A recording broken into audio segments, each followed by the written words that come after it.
आपने थाली में लगाया भोग, बेचारे भोले भाले सनातनी ने काय को कुतर्क करना आवेगा। जैसे माताजी करती आई, पिताजी करते आए, वैसे बालक करने लग गए। उन्हें काहे को पता है कौन प्रश्न करेगा, कौन शंका करेगा, कौन उत्तर देना है। उनको तो ये पता है कि थाली लगानी है, भगवान को घंटी बजानी है, पर्दा कर देना है, भगवान ने पा लिया, उठा लेना है, अपने खा लेना है। यही देखा है, यही करते आए। अब ऐसे भावुक व्यक्ति से कोई कुतर्क करे कि ठाकुर को तेने भोग लगा दिया, बोले हाँ, बोले खा लिया, बोले हाँ, बोले कम हुआ क्या? अब वो चक्कर में पड़ जाए, कम तो नहीं हो रहा है। और नास्तिक व्यक्ति ऐसे भोले व्यक्ति के मन में भेद डाल दे कि कम नहीं हुआ तो रखा क्यों, और खा लिया है तो डोल डाल भी जाते होंगे तेरे ठाकुर जी। हाँ, नास्तिक व्यक्ति ऐसे ही कुतर्क करता है। अब भोला आदमी, भला आदमी, सज्जन, धार्मिक कैसे कहे कि खाते हैं तो डोल डाल जाते हैं कि नहीं जाते,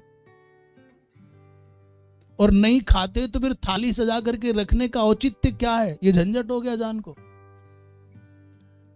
जो कुतर्क करे कि भगवान को भोग लगता है कि नहीं लगता है, भगवान खाते हैं कि नहीं खाते हैं, तो घबराने की आवश्यकता नहीं है, शंका करने की आवश्यकता नहीं है।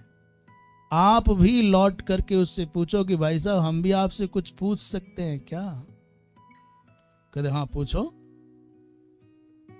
पूछ लो कि भाई साहब आप शहद का प्रयोग करते हैं? बोले हाँ मैं तो बहुत पसंद करता हूँ, चीनी नहीं, चीनी की जगह शहद ही प्रयोग करता हूँ। तो वो शहद फैक्ट्री में बनता है कि कहीं और से लाते हो? तो कह सकते हैं हम तो बाबा रामदेव जी का शहद लाते हैं। तो बाबा रामदेव जी अपने घर में उगाते हैं कि कहीं छत्तों से लाते हैं? तो अंत में उसे मानना पड़ेगा कि मधुमक्खियों के द्वारा पुष्पों के पराग का संचय होता है और उसी से शहद बनता है। ये डाबर का और वैद्यनाथ का और पतंजलि का तो बाद की बात है। आवर, डाबर, बाबर और हमदर्द और ये पतंजलि तो अब हुए, पर शहद तो अनादिकाल से बनता चला आ रहा है। भगवान की बनाई हुई मशीनरी है, उड़ करके मशीन है वो मधुमक्खी। वो पुष्पों के पराग कणों को इकट्ठा करती है, एक जगह संचित करती है, और कोई जाता है उनको उड़ा उड़ा करके, मार करके, तार करके छत्ता काट लाता है। मानना पड़ेगा कि पुष्पों के पराग कणों का परिणाम ही शहद है, मधु है। तो उससे पूछ लो भाई साहब कि पुष्प पे से पराग कण निकाल करके मक्खी ले जाए तो उस पुष्प की पंखुड़ी में छेद हो जाता होगा, उस पुष्प का कोई वजन कम हो जाता होगा? कह रहे नहीं, वजन तो कम नहीं होता और छेद भी होता नहीं।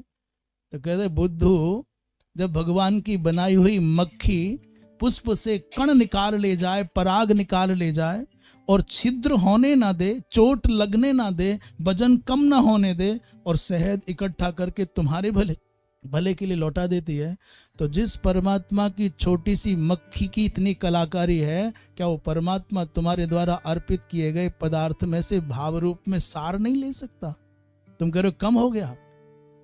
जिस दिन तुम्हारा भोजन का वजन कम होने लग जाएगा, भगवान को भोग लगाना छोड़ दोगे। कलयुगी भक्त बड़े खतरनाक है, इन्हें पता चल गया ना, खा गया, कह रहे मेरी जान पे पहले से ही 5 थे, छठा और आफत आ गई, तुझे और कहां से खिलाऊं, महंगाई का जमाना है। अच्छा है भगवान खाता नहीं है, खाता तो मुश्किल हो जाती। काउंटिंग करते 3000 रुपये खर्चा बढ़ गो, एक और खावे। ये जो देवता और पितर हैं, शब्द स्पर्श रूप रस गंध तन मात्राओं के द्वारा ही ये पदार्थों का उपभोग करते हैं।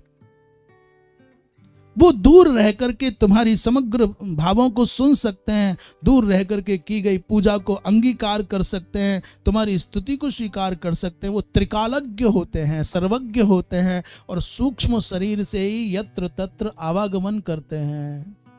सूक्ष्म शरीर माने वो वायु की भांति उड़ सकता है, वो जल में भी रहे तो जल उसका कुछ बिगाड़ नहीं सकता, तो आकाश में उड़े तो वायु उसका कुछ कर नहीं सकता, वो अग्नि के अंदर जाए तो अग्नि उसको जला नहीं सकती। ये सूक्ष्म शरीर। आपके सूक्ष्म शरीर को ये बाहर की आग जला पाएगी क्या?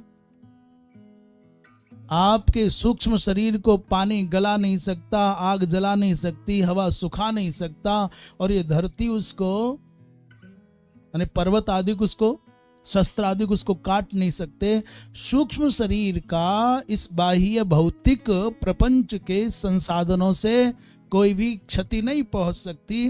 ते गंधेन रसेन शब्देन स्पर्शेन दर्शनेन तुष्यन्ति।